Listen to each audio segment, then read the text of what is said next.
For 40 years, medicine has treated high blood pressure like a plumbing problem. Too much fluid, too much pressure inside the pipes. So you take a pill that drains some of the fluid out, or a pill that relaxes the pipe walls, or a pill that slows the pump down. Numbers drop, problem solved. That has been the working model since the early 1970s, and it is not useless. Those medications genuinely prevent strokes, heart attacks, and kidney failure.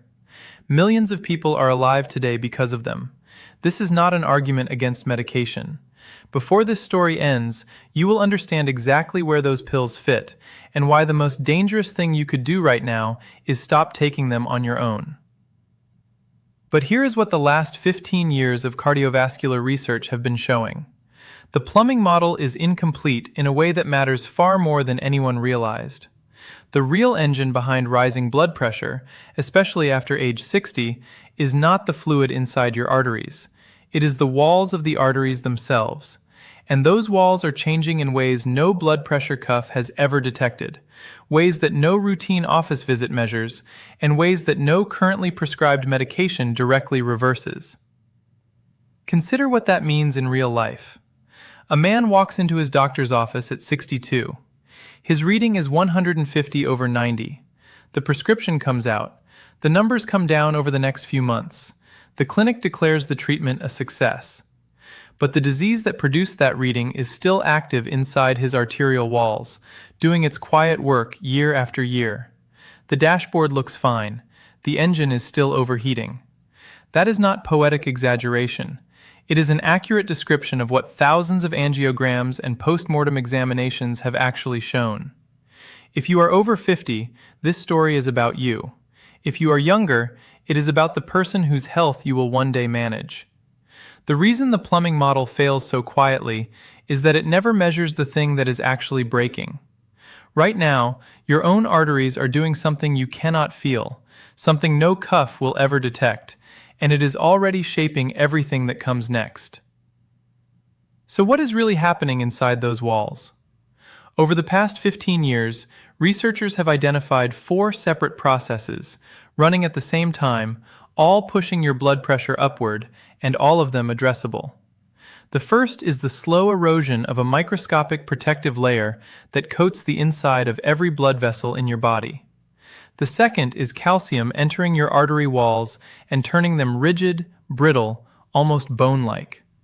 The third is the collapse of a signaling molecule your vessels need in order to relax, a molecule so small it passes straight through cell walls, and so important that the researchers who discovered its role were awarded the Nobel Prize. The fourth is a hormonal signal coming from your kidneys, telling them to hold on to salt, a signal that has nothing to do with how much salt you actually eat. 4 processes, 4 different mechanisms, 1 number on the cuff. If you look only at the number, you will treat all 4 as a single disease and you will fix none of them. If you understand them separately, you can intervene in each one, and that changes both the treatment and the timeline. This is the difference between managing a reading and addressing a cause. Here is the most hopeful part of this entire story. Every one of these 4 processes is reversible to a meaningful degree. Not in 7 days, and not by swallowing a single magic supplement, but in weeks and months, through mechanisms published in peer-reviewed journals and reproduced in laboratories around the world. The artery wall is not a fixed piece of plumbing. It is living tissue that responds to what you give it. That is the fundamental shift this video asks you to make. Not a new pill, a new model of the disease. One more thing before we go deeper, because it shapes everything that follows. When researchers examine arteries from people in their 60s and 70s, they consistently find that the conventional risk factors, salt, weight, family history, explain only part of the picture. Something else is happening beneath the surface. And the strongest clue comes from a structure so small that science could not see it for most of the 20th century, because it dissolves the moment a blood vessel is removed from the body and exposed to air. For decades, it never appeared in autopsy tissue. It exists only in living vessels. Think about that. The most important surface in your entire circulatory system was destroyed by the very act of trying to look at it. So it was ignored. Textbooks barely mentioned it. And only in the last 20 years, with advances in imaging, did researchers finally observe it in real time, in living arteries, and begin to understand how much damage its loss explains, and how much of that damage is driven by a single dietary pattern. By the end of this story, you will understand why one of the four processes connects to a jar of fermented soybeans, why another can be harmed by the mouthwash in your bathroom cabinet, and why one of the most powerful interventions for blood pressure requires no gym, no equipment, and no fitness level whatsoever. But those answers have to wait. Everything begins with that invisible layer, the one that vanishes the moment you look at it, because the first study to prove exactly what erodes it was published in the journal Circulation, and the number that triggers the damage is one you have seen hundreds of times. It is not what your doctor told you about salt, and by the time you fully understand it, you will never look at a bowl of white rice the same way again. Inside every blood vessel in your body, there is a layer you have almost certainly never heard of. Most people managing blood pressure for 20 years have never heard of it either. It coats the inner walls of your arteries like an invisible gel, so thin that 10,000 layers stacked together would measure less than a millimeter. Scientists call it the glycocalyx. Think of it as the non-stick coating on a good frying pan. When it is intact, nothing sticks. Blood flows smoothly, the vessel wall stays flexible, and your pressure stays controlled. When that coating is damaged, and after 60 it very often is, everything downstream changes. The wall beneath it becomes exposed, rough, and inflamed, and the body reacts to that inflammation by raising the pressure, as if to force more flow through a surface it no longer trusts. Here is the detail that should stop you mid-bite. The number one enemy of the glycocalyx is not fat and not salt. It is blood sugar. Not only the diabetic level blood sugar, but the mild, everyday spikes that happen after a bowl of white rice, a glass of orange juice, or a piece of white bread. Research published in the journal Circulation found that when blood glucose rises above 140 milligrams per deciliter, degradation of the glycocalyx begins within hours. Not years, hours. And that threshold is crossed by millions of people several times a day without them ever knowing it, because their fasting blood work looks completely normal. The danger is not the fasting number. The danger is the spike, and the spike is invisible to every standard test your doctor runs. The second enemy is oxidative stress. Every cell in your body produces waste as it burns energy. When your cells generate more waste than your cleaning systems can handle, the surplus attacks nearby tissue, and the glycocalyx sits directly in the line of fire. Poor sleep drives it. Chronic silent inflammation drives it. Ultra-processed foods drive it. Over years, all of it chips away at the protective layer bit by bit, so that by the 60s and 70s, many people are walking around with a glycocalyx that has been partially eroded for a decade or more. The inner walls of their arteries are exposed. The body senses the damage and compensates by raising pressure. It is trying to protect you. The protection becomes the problem. And now the genuinely good news. Because there is real good news here. The glycocalyx regenerates. It is not permanent damage. It is not scar tissue. Given the right conditions, the body rebuilds this layer, and studies have shown measurable restoration on a timescale of 3 to 6 months of consistent effort. The first condition is stable blood sugar. That means cutting the refined carbohydrates that cause the spikes, not forever, not obsessively, but consistently. White bread, sugary drinks, packaged snacks, these are the specific triggers. Replace them with whole foods that digest slowly, foods that release glucose gradually instead of dumping it into the bloodstream all at once. Every meal becomes either a repair signal or an erosion event, and you get to choose which one most of the time. The second condition is polyphenols. These are compounds found in dark berries, leafy greens, green tea, and extra virgin olive oil. Studies show that polyphenols directly support glycocalyx repair by reducing the oxidative damage to vessel walls. They act as the cleanup crew that oxidative stress has been overwhelming. And the third condition is a compound derived from brown seaweed called fucoidin, one of the most researched natural substances for supporting the glycocalyx that currently exists. It is not a household name. It will never be on a commercial break. But researchers studying the vessel lining have been looking at it seriously for years. Here is the practical point hiding inside this mechanism. Your blood sugar is not normal because your fasting blood test is normal. The damage is done in the hours after you eat, in the spikes you never measure. That silent window is where the glycocalyx is won or lost, meal by meal, every single day. If all of that feels like a lot, start smaller. Start with a handful of blueberries every single morning. That alone is a meaningful first step, because it is a polyphenol-rich food that replaces whatever refined carbohydrate you might otherwise have eaten, and it begins shifting the balance from erosion toward repair on day one. You do not need to overhaul your kitchen overnight. You need to begin steering the system in the right direction, and the system responds faster than you expect once you stop actively damaging it. But here is what makes the glycocalyx story only the beginning. The erosion of this layer explains why your vessels become rough and inflamed on the inside. It does not explain why so many arteries in older people feel hard. Not just tense, not just stiff from age, but genuinely hard, as if something solid has been layered into the wall itself. And that hardening is the second process, running silently alongside the first, and it involves one of the most surprising materials in the entire human body. The same mineral that builds your bones is being deposited inside your arteries, and it is not there because you ate too much calcium. It is there because of a routing error, and fixing that routing error depends on a nutrient that most people over 60 are significantly deficient in, a nutrient found in abundance in a traditional Japanese food that most Westerners have never even tasted. That is where the story goes next, and the study that connected that nutrient to less arterial calcification is one of the longest-running cardiovascular projects in Europe. So hold that thought. The same mineral that makes bones strong is quietly making artery walls brittle, and the traffic controller that decides where calcium goes has been switched off in most of us for years. Picture the inside of an artery in an older person. No monitor has ever shown it to you, but yet it is there, and it explains the second process. Calcium, the same mineral that builds your bones, is being deposited inside the artery wall.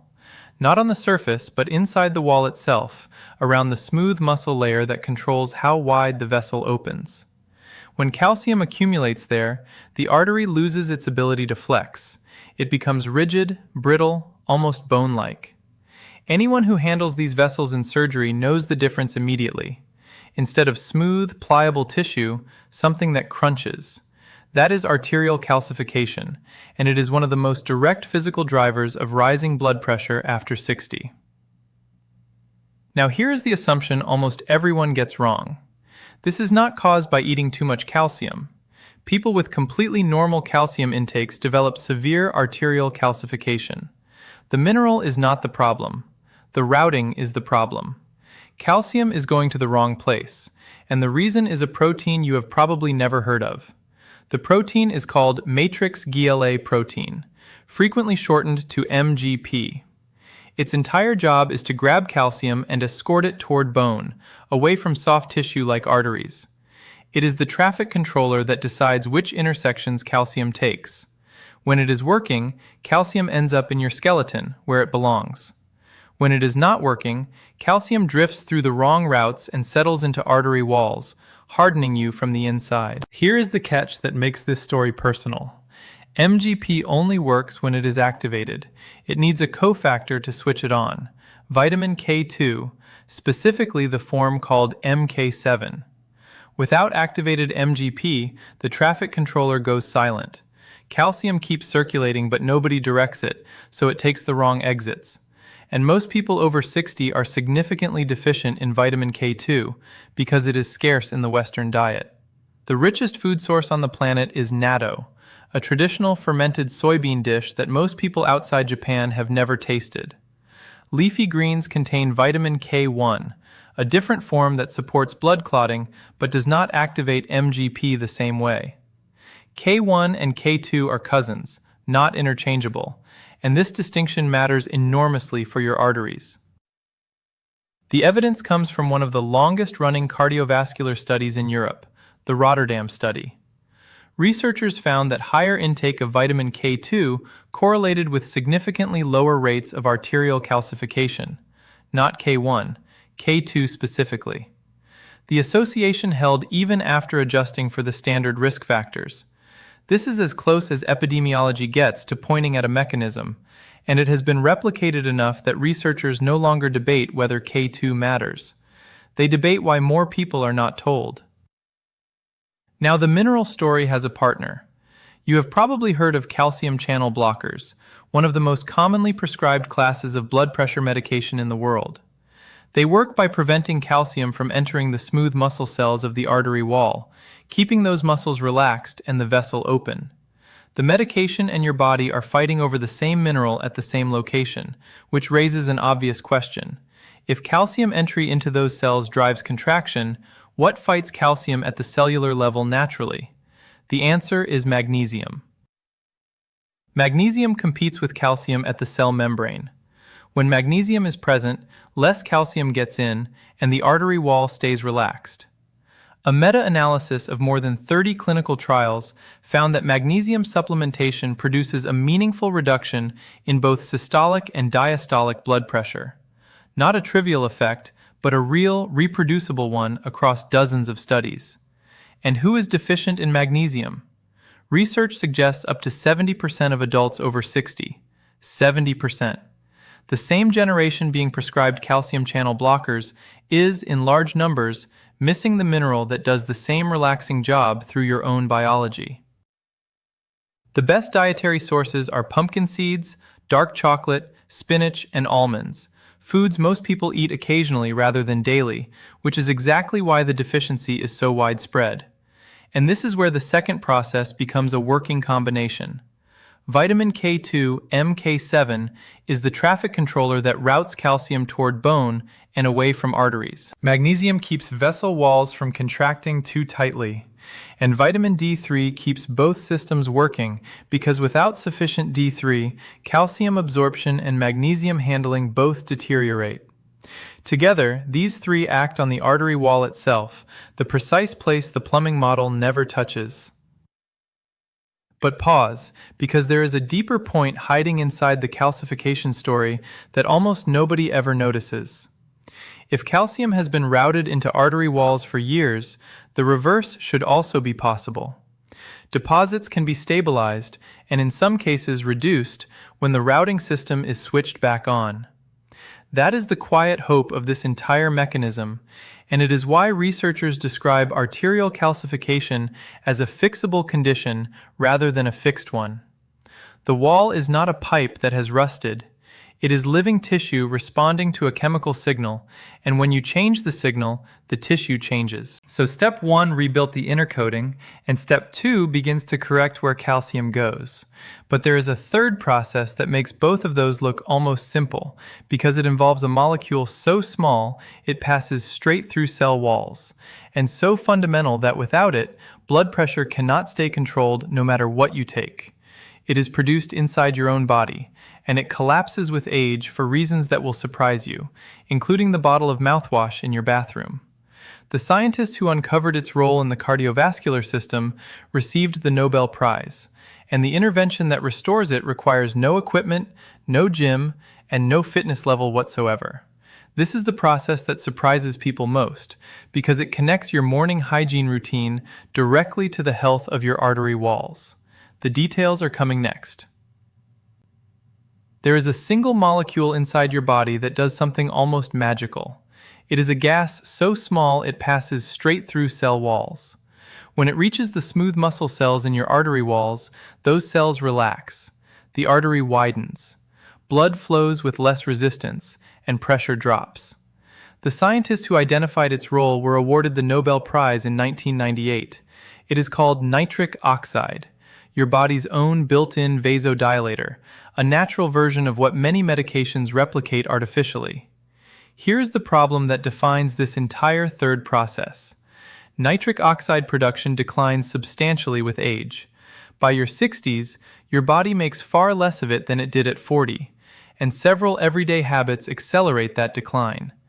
Antibacterial mouthwash used twice daily, chronic mouth breathing, low physical activity, a diet low in nitrate-rich vegetables. 4 ordinary habits, all quietly starving your artery walls of the molecule they need to relax. Yes, mouthwash. This is the one that surprises people the most, so let us slow down and explain it, because it connects your bathroom cabinet to your cardiovascular system through a mechanism most doctors never mention. Your mouth hosts a community of bacteria, and a specific subset performs a job your body depends on. They convert dietary nitrates, the compounds found in beets and leafy greens, into nitrite, which your body then converts into nitric oxide. When you rinse with an antibacterial mouthwash twice a day, you are not just killing the bacteria that cause bad breath. You are killing the bacteria that manufacture a precursor to the most important vasodilator in your biology. Studies show that regular use of antibacterial mouthwash can suppress the oral conversion of nitrates for hours, which means the beetroot you ate for lunch may never become the nitric oxide your arteries needed. The same logic applies to mouth breathing. Your nasal passages are lined with tissue that actually produces nitric oxide. Every breath through your nose delivers a measurable boost of the molecule.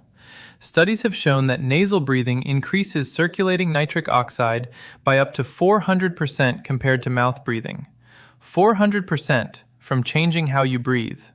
Chronic mouth breathing, whether from habit, congestion, or sleep apnea, bypasses that production site entirely.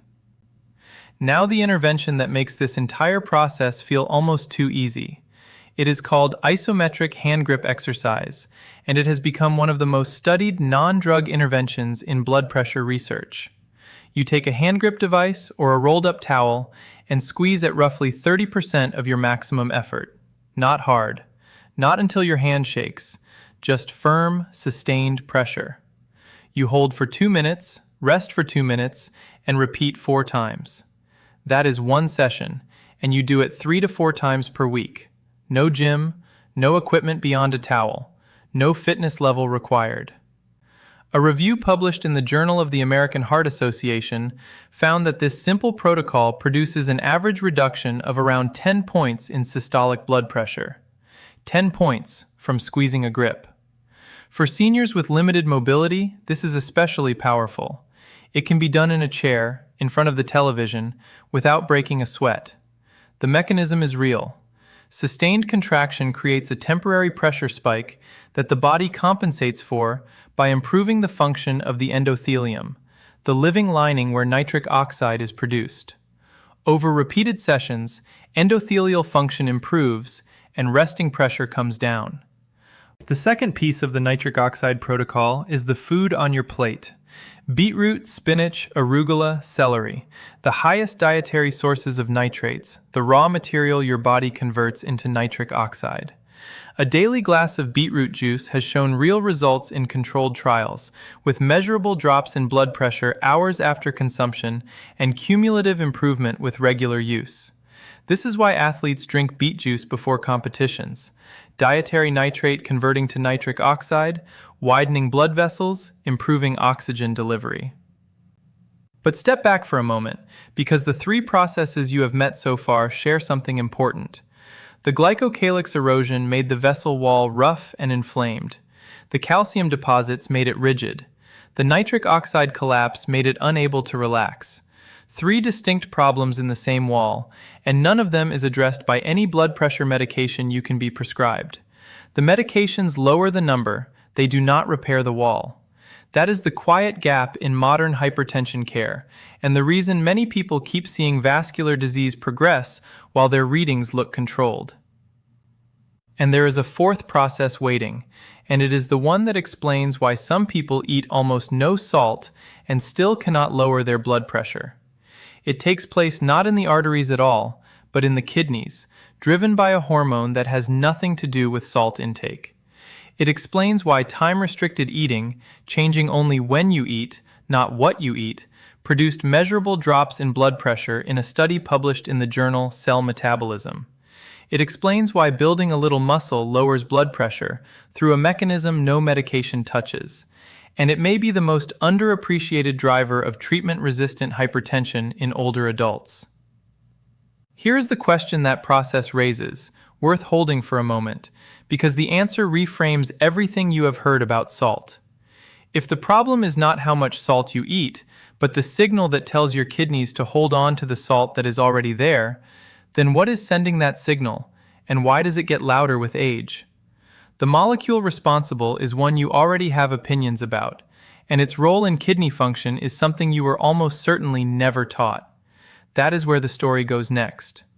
Once you understand which hormone is holding your salt hostage and how to switch that signal off, you will understand the fourth lever, and it is the one that ties all the others together. Now we finally arrive at the fourth process, the most frustrating mystery in hypertension care. The patient who watches their salt, avoids processed food, cooks fresh meals, follows every guideline, and still cannot get below 140. The doctor raises the medication. The number barely moves. They are labeled treatment-resistant, as if their body is failing. In many of those cases, the problem was never the salt on their plate. It was a hormonal signal telling the kidneys to hold on to the salt already inside them. Think about what your kidneys are doing. They filter your blood continuously, balancing fluids and deciding how much sodium to keep and how much to flush. They are the referees of your body's fluid volume, answering to chemical signals. One signal comes from a hormone produced by your metabolism. When it stays chronically elevated, something specific happens. The kidneys receive the instruction to retain sodium. Do not let it go. More sodium retained means more water retained. More water means more volume in your blood vessels. More volume means more pressure against the walls. The math is unavoidable, regardless of how little salt you consume. That hormone is insulin, the blood sugar hormone, taught as relevant only to diabetes. Chronically elevated insulin does two damaging things at once, raising blood pressure through completely different routes. First, it tells the kidneys to hold sodium, which raises volume. Second, it activates the sympathetic nervous system, your fight or flight response, which constricts vessels and raises heart rate. Two mechanisms, one root cause. The root cause is insulin resistance, the condition in which your cells stop responding normally to insulin, forcing your body to produce more and more of it. Here is why this stays underappreciated. Most doctors check fasting glucose, which can stay completely normal for years while insulin climbs quietly in the background. The resistance develops first. The elevated insulin does its damage next, and only much later does fasting blood sugar begin to rise. By the time a standard test flags a problem, the sodium retention has been running for a long time, and so has the constriction of the vessel walls. You could be metabolically healthy by every routine measurement and still be caught in the kidney insulin trap, because the trap is set by something your routine tests never measure. Now look at what this explains. The person with normal salt intake and resistant hypertension. Why the standard advice to reduce sodium often disappoints in older patients, and something that surprised the researchers. A study in the journal Cell Metabolism showed that time-restricted eating, changing only when you eat, not what you eat, reduced blood pressure with no changes to diet quality or calorie intake, just the timing. Participants ate within a limited window, fasted the rest of the day, and their insulin dropped. When it dropped, the kidneys released sodium, excess fluid came out, and pressure fell, independent of what the meals contained. One study among many, but it points at a mechanism that changes how you see the disease. The practical version is the 16-8 protocol. You eat within an 8-hour window, say noon to 8 in the evening. The window can shift to fit your life. What matters is the 16-hour gap, the stretch with no food at all. During those 16 hours, insulin falls significantly. The kidneys finally get a break from the sodium retention signal and begin flushing out what they have been holding. No special foods, no calorie counting, no dramatic restrictions, just timing, applied consistently. There is a second piece of the insulin puzzle, the one most people never connect to blood pressure. Skeletal muscle is the largest insulin-sensitive tissue in your body. When you contract a muscle under load, it pulls glucose directly out of your bloodstream, independent of insulin. The muscle literally bypasses the resistance. Every rep, every set improves glucose clearance, lowering the insulin your body must produce and weakening the sodium retention signal at the kidneys. This is why light resistance training appears in the hypertension guidelines as a legitimate intervention. Resistance bands, bodyweight exercises, light dumbbells, 2 to 3 sessions a week measurably improves insulin sensitivity within weeks. More muscle means better glucose clearance. Lower insulin means kidneys that finally let go of sodium. Pressure comes down through a mechanism no medication touches. But a critical note belongs here, and it is not optional. If you take medications that require food, or you have a history of low blood sugar episodes, or you are frail, do not start a 16-hour fast on your own. That conversation happens with a physician because the timing of medication and food is medically significant. The same caution applies to the strength work. Start light, move well, build gradually. This is general cardiovascular information based on current research, and your situation is individual. Now look back at everything you have learned, because the fourth process reveals why the first three matter more than they seemed. The glycocalyx took damage from blood sugar spikes. The calcification came from a routing failure. The nitric oxide collapse came from age and everyday habits. The insulin trap came from metabolic resistance. 4 separate processes, all running at once, all pushing the same number upward, all interacting with each other. This is not 4 independent pipes. It is one interconnected web, and that interconnectivity is the most important clue to what comes next. People who try one intervention at a time and quit after 2 weeks miss how these mechanisms reinforce each other, and that understanding is the difference between a temporary experiment and a genuine change. The question that carries us into the final section is this: if these 4 processes truly connect, then fixing one should help the others, and the whole protocol may be stronger than the sum of its parts. What remains is to show you how that web closes the loop, and what the research says about how long each piece takes to work. This is where people go wrong. They pick one intervention, the magnesium, the breathing, the hand grip, the fasting window, try it for 2 weeks, notice nothing dramatic, and conclude that it does not work. Then they drop it, and the disease keeps its silent progress. The mistake is not with the intervention itself. It is expecting a single lever to move an entire system held in place by 4 mechanisms at once. None of these steps is an independent hack. They are interconnected processes that reinforce each other, and that changes how you measure progress. Now look at how the loop actually closes. When the glycocalyx is damaged, inflammation rises at the vessel wall. Inflammation accelerates calcification because a damaged wall invites misplaced calcium. Stiff arteries produce less nitric oxide because the endothelium cannot function in a rigid vessel. Reduced nitric oxide worsens insulin resistance because blood flow to your muscles determines how efficiently they clear glucose. Then insulin resistance raises pressure through the kidneys, and high pressure damages the glycocalyx further. The cycle quietly feeds itself. That is why the disease seems to accelerate with age. It is not 4 separate failures, but one self-reinforcing spiral, and the practical consequence is genuinely encouraging. Improve any one point, and you improve every point downstream. Fix one piece, and you help all the others.